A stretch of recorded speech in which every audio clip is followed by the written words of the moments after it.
দেশ TV sports আওয়ারে সবাইকে স্বাগত। সঙ্গে আছে আমি রিফাত আঞ্জুম। শুরুতেই জানাবো ক্রিকেটের খবর। বিপিএলে এবারে আসরে প্রথমবারের মতো হারের স্বাদ পেল টেবিল টপার রংপুর রাইডার্স। দুর্বার রাজশাহীর কাছে 24 রানে হেরেছে তারা। চট্টগ্রামে জহুর আহমেদ চৌধুরী স্টেডিয়ামে টস হেরে আগে ব্যাট করতে নেমে 9 উইকেটে 170 রান তোলে রাজশাহী।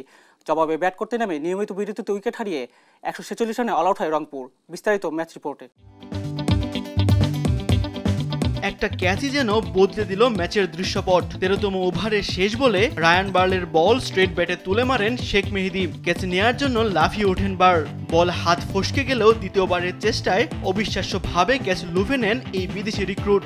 ষষ্ঠ ব্যাটার হিসেবে মেহেদী সাজ করে ফিরলে ম্যাচ অনেকটাই হেলে পড়ে রাজশাহীর দিকে। শেষ পর্যন্ত 24 রানে জিতে রংপুরকে আসরের প্রথম হারের স্বাদ দিয়েছে তাসকিন আহমেদের দল।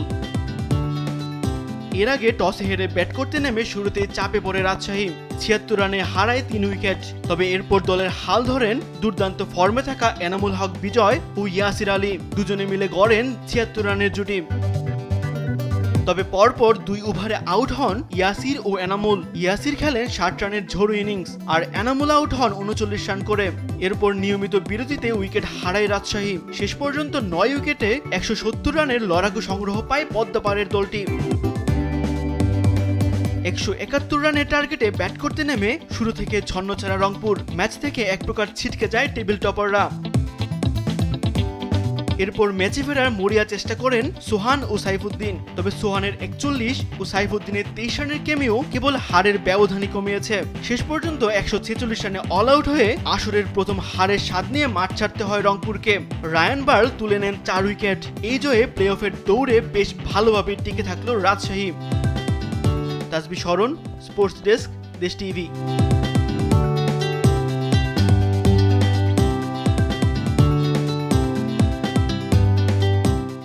কলকাতায় প্রথম টি-20তে ইংল্যান্ডকে হারিয়ে সিরিজে 1-0 ব্যবধানে এগিয়ে গেছে ভারত। ইংলিশদের 7 উইকেটে হারিয়েছে স্বাগতিকরা। ইডেন গার্ডেন্সে টস হেরে ব্যাট করতে নেমে নির্ধারিত 20 ওভারে 132 রানে অল আউট হয় ইংল্যান্ড। জশ বাটলার 44 বলে 68 রান করে আউট হন। হ্যারি ব্রুক 17 ও জোফরা আর্চার 12 ছাড়া আর কেউই 2 অঙ্কের রান করতে পারেননি। ভারতের বরুণ চক্রবর্তী 3টি, আর্শদীপ সিং, হার্দিক পান্ডিয়া ও অক্ষর প্যাটেল সবাই 2টি করে উইকেট নেন। জবাবে ব্যাট করতে নেমে অভিষেক শর্মার ঝড়গতির ব্যাটিংয়ে 7 ওভার হাতে রেখে 3 উইকেটে 133 রান তুলে সহজেই জয় নিশ্চিত করে ভারত। অভিষেক 34 বলে 79 রান করে আউট হন। ইংল্যান্ডের আর্চার 2টি উইকেট নেন। অস্ট্রেলিয়ান ক্রিকেটের হল অফ ফেমে জায়গা পেয়েছেন দেশটির সাবেক অধিনায়ক মাইকেল ক্লার্ক। বুধবার সিডনি ক্রিকেট গ্রাউন্ডে আনুষ্ঠানিকভাবে অস্ট্রেলিয়ান ক্রিকেটের হল অফ ফেমে অন্তর্ভুক্ত করা হয় ক্লার্কের নাম। 64তম অজি ক্রিকেটার হিসাবে এই সম্মানে ভূষিত হলেন তিনি। ক্লার্ক তার এক যুগের আন্তর্জাতিক ক্যারিয়ারে অস্ট্রেলিয়ার হয়ে 115টি টেস্ট, 245টি ওয়ানডে এবং 34টি টি-20 ম্যাচ খেলেছেন। 47 টেস্টের নেতৃত্ব দেওয়া এই অধিনায়ক অস্ট্রেলিয়াকে 2013-14 অ্যাশেজে 5-0 ব্যবধানে ঐতিহাসিক জয় এনে দেন। 2015 সালে ঘরের মাঠে ওয়ানডে বিশ্বকাপে জয় নেতৃত্ব দেন তিনি। এবারে জানাবো ফুটবলের খবর। উয়েফা চ্যাম্পিয়ন্স লিগের হাই ভোল্টেজ ম্যাচে জয় পেয়েছে পিএসজি। ম্যানচেস্টার সিটিকে 4-2 গোলে হারিয়েছে ফরাসি জায়ান্টরা। সালজবুর্গকে 5-1 গোলে হারিয়েছে Spanish giant Real Madrid. Dinamo জাগ্রেবের বিপক্ষে 3-0 গোলে জয় পেয়েছে আর্সেনাল। একই ব্যবধানে ফেইনুর্ডের কাছে হেরেছে বায়ার্ন মিউনিখ। বিস্তারিত ম্যাচ রিপোর্টে। উয়েফা চ্যাম্পিয়ন্স লিগে পয়েন্ট তালিকার নিচের দিকে অবস্থান পিএসজি ও ম্যানচেস্টার সিটির। শেষ 16য় জায়গা করে নিতে প্লে অফের আশা বাঁচিয়ে রাখতে মাঠে নামে তারা। 2 গোলে পিছিয়ে পড়েও দারুণ জয়ে ঘুরে দাঁড়ানো গল্প লেখে পিএসজি। পার্ক দে প্রিন্সেস স্টেডিয়ামে হাই ভোল্টেজ ম্যাচের প্রথমার্ধ ছিল গোলশূন্য। বিরতির পর 50 মিনিটে গ্রিলিশ ও 53 মিনিটে হ্যালান্ডের গোলে 2-0 এগিয়ে গিয়ে পিএসজিকে বড় চাপে ফেলে দেয় ম্যান সিটি। ম্যাচে ফিরতে সময় নেয়নি পিএসজি। 56 মিনিটে 6 গজ বক্সের বাইরে থেকে বাঁ পায়ের শটে ঠিকানা খুঁজে নেন ডেমবেলে। আর 60 মিনিটে ডিজিরে দুয়ের শট ক্রসবারে লেগে ফেরার পর বার্কলোর শট পোস্টের ভেতর দিক দিয়ে জালে জড়ায়।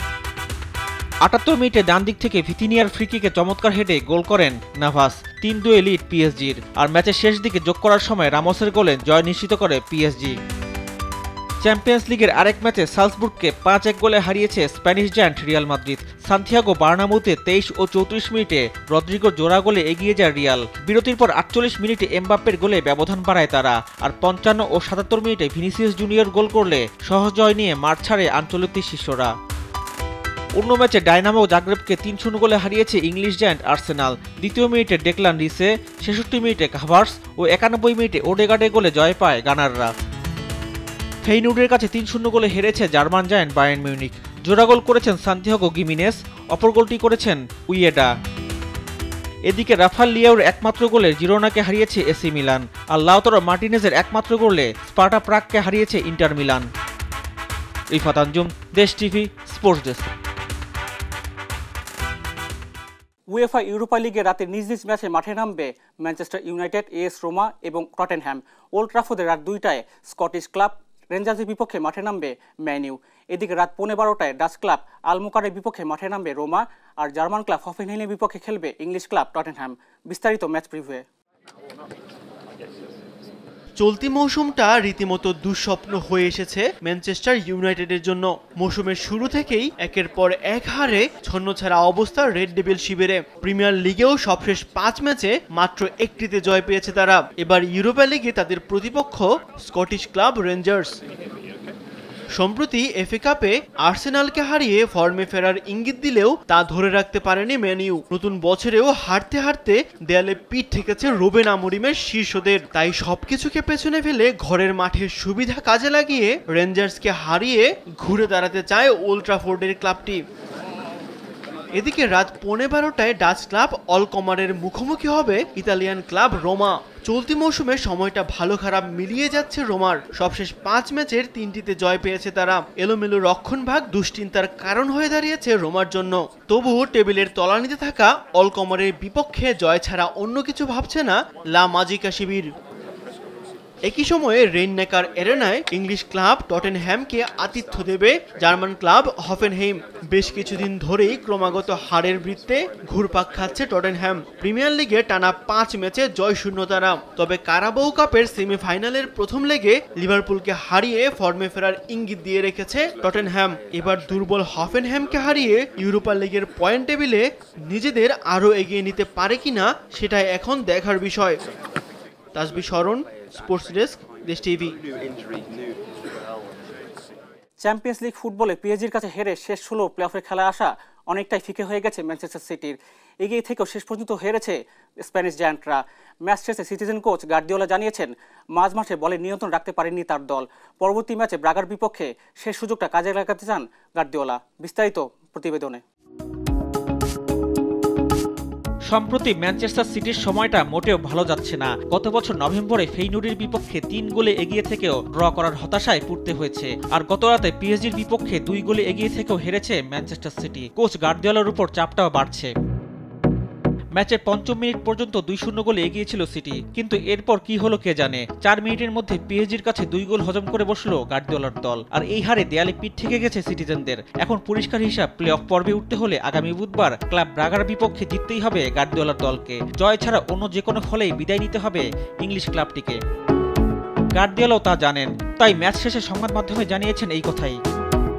ব্রুগার বিপক্ষে আমরা শেষ সুযোগ পাবো। আমরা প্লে অফে উঠতে না পারার অর্থ হচ্ছে আমরা সেটার যোগ্য নই। চলতি মৌসুমে সব প্রতিযোগিতা মিলিয়ে নভেম্বরের মতো ম্যাচে এগিয়ে থেকেও জিততে পারেনি সিটিজেনরা, যা এই মৌসুমে প্রিমিয়ার লিগের ক্লাবগুলোর মধ্যে সর্বোচ্চ। চ্যাম্পিয়ন্স লিগে প্রতিপক্ষের মাঠেও হারলো টানা 3 ম্যাচে। হারের কারণ হিসেবে গার্দিওলা মনে করেন মাঝ মাঠে সিটিজেনরা নিয়ন্ত্রণ করতে পারেনি। বল দখলে রাখা অবস্থায় তারা নিচে নেমেছে, কিন্তু সমস্যা তো আমরাই তৈরি করেছি। 2-0 এর পরে, বিশেষ করে 2-1 হওয়ার পর আমরা ভালো খেলতে পারিনি। আপনাকে তো বল নিয়ে খেলতে হবে। ওরা আমাদের থেকে অনেক ভালো খেলেছে। 7 ম্যাচে 8 পয়েন্ট নিয়ে 36 দলের চ্যাম্পিয়ন্স লিগের টেবিলে 25তম সিটিজেনরা। ব্রাগার বিপক্ষে লিগ পর্যায়ে নিজেদের শেষ ম্যাচ খেলবে তারা। পয়েন্ট তালিকার শীর্ষ 24 দল উঠবে নকআউট পর্বে। শীর্ষ 8 সরাসরি সুযোগ পাবে শেষ 16-এ। নবম থেকে 24তম এই 16টি দলের মধ্যে প্লে অফে থেকে বাকি 8 দল উঠবে শেষ 16-এ। রিফাত আঞ্জুম, দেশ টিভি, স্পোর্টস ডেস্ক।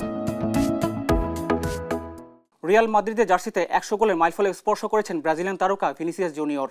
বুধবার রাতে চ্যাম্পিয়ন্স লিগের ম্যাচে অস্ট্রেলিয়ান ক্লাব সালজবুর্গের বিপক্ষে মাঠে নামার সময় 99 গোল নিয়ে খেলতে নেমেছিলেন।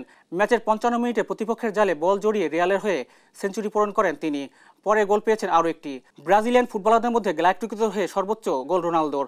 রিয়ালের জার্সিতে সাবেক এই ফরওয়ার্ডের গোল 104টি। আর মাত্র 4টি গোল করলে তাকে টপকে বার্নাব্যু ক্লাবটি হয়ে ব্রাজিলিয়ান ফুটবলারদের মধ্যে সর্বোচ্চ গোলের রেকর্ড গড়বেন তিনি। অস্ট্রেলিয়ান ওপেনে নারী এককে ফাইনালে উঠেছেন বেলারুশ তারকা এরিনা সাবালেঙ্কা। স্পেনের পালাবোদাসকে সরাসরি সেটে হারিয়েছেন তিনি। রড লেভার এরেনায় শুরুটা অবশ্য ভালো হয়নি সাবালেঙ্কার। বাদোসার বিপক্ষে প্রথম সেটে এক পর্যায়ে 2-0 পিছিয়ে পড়েন তিনি। এরপর ঘুরে দাঁড়িয়ে 6-4 গেমে প্রথমবারের মতো সেট জিতে নেন। দ্বিতীয় সেটের শুরু থেকেই বাদোসাকে দাঁড়াতেই দেননি বেলারুশ টেনিস তারকা। খুব সহজেই 6-2 গেমে হারিয়ে ফাইনালে ওঠেন এই তারকা। দর্শক, এ ছিল আজকের আমাদের স্পোর্টস আওয়ার। এতক্ষণ সঙ্গে থাকার জন্য ধন্যবাদ।